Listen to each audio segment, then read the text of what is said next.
Hi there, this is Josh McKinnon with McKinnonHomes.ca, brokered by eXp Realty. And today we're talking country residential purchase contracts. Let's get into it.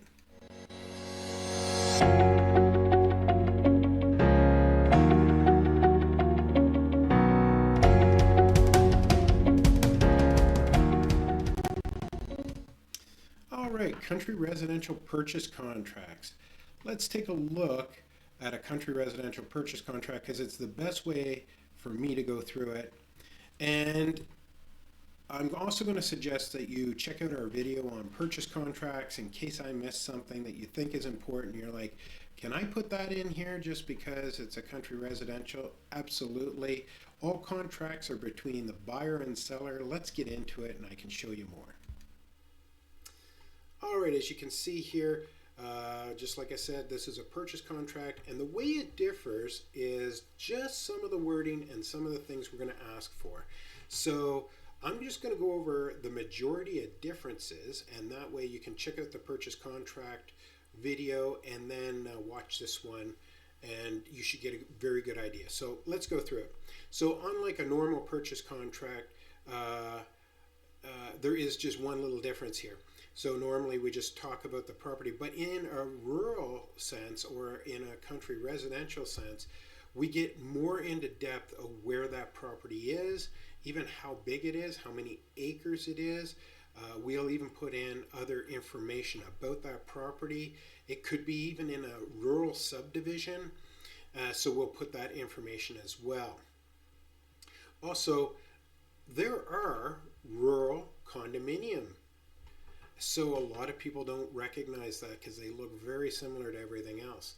But if there is, we'll get into some of that information as well through a property schedule that will be attached. So in the case of a country residential condominium, it may look just like every other country residential property, but they may have created a condominium to look after things like road maintenance, signage. They could have water or sewer that the condominium is looking after.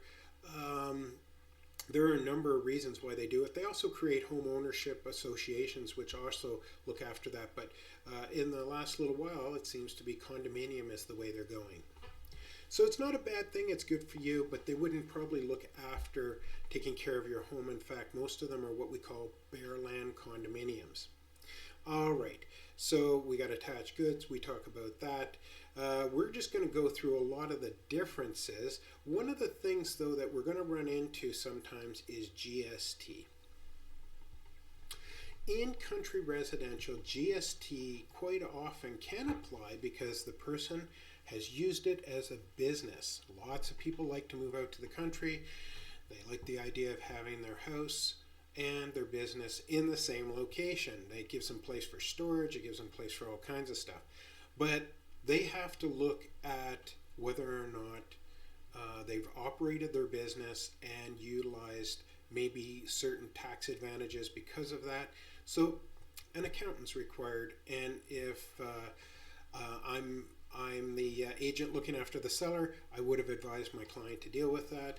And if I am looking after the buyer, I may have that conversation. If there's some obvious things that look like that, we're going to talk to the selling realtor and ask them about those things. A lot of things are exactly the same. So I'm only, like I said, going to cover the differences. Conditions is one of the places. Yes, we have financing, property inspection. Whoa, condominium documentation. Okay, bare land condos are a possibility. So that might be a possibility. Sale of a buyer's home, we know that. Oh, water. So water could be many different things. There are people that are inspectors. They can take water samples and tell you kind of what you're dealing with. In the country, when you have wells, whether they're bored or whether they're drilled, sometimes the water needs to be treated. It could be that you can drink it the way it is. There's no bacteria issue, but There might be a foul smell. How am I going to deal with that? So you may want to do a water inspection that is completely different. Septic system, another thing that's super important. There are lots of different septic systems, everything from a straight discharge to a very expensive aerobatic 4-chamber type systems that really get into complicated ways to deal with waste, but they end up being very good because if used properly and well maintained, they can last a very, very long time. So country residential purchase contract property schedule. What is that? Well, a property schedule is just going to add more information. We're going to ask them for more information.